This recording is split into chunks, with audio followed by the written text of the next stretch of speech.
bent. En we zijn hier in Oerterp, omdat we spelen zullen op Oerok. En een week of 2 weken toen hebben ik spelen in Grains. Toen hadden we zelf een heel groot feest. Want wij zullen dus simmen op summertour naar Frankrijk en naar België. En dan zullen we een aantal Friese campings doen. En dan zullen we eens eventjes ondervinden hoe Fries, wat de Friesen daar nou precies binnen. precies, want wij zijn allemaal een band uit Grains. Stiekem zitten wij vol met Friesen.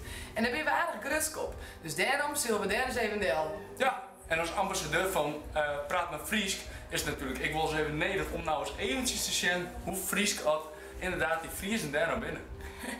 En daarvoor zullen we lietse filmpjes maken. En daar kun je stiekem ik wat van uw optreden zien. En die filmpjes plaatsen we op deze site en op uw eigen site. Just ik? Wat wel hè? Ongauw. Want de mensen hebben een hele mooie look. En ik wil het graag even met Friesland. Ik ga versterken met jullie wat. Want wij zijn van Juno. De trotse ambassadeurs van Praat naar Fries. Als we een tour gaan deze zin, dan gaan we nog naar een mooie Friese camping. Ja. Om eens even te zien hoe Fries altijd er is. Maar ik zal eens even polsen hoe Fries altijd er is. Dus dit is niet een jam komen, hè? Laat het je heen komen.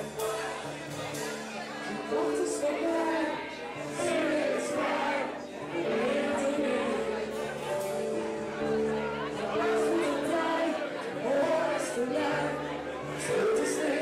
Prachtig doet.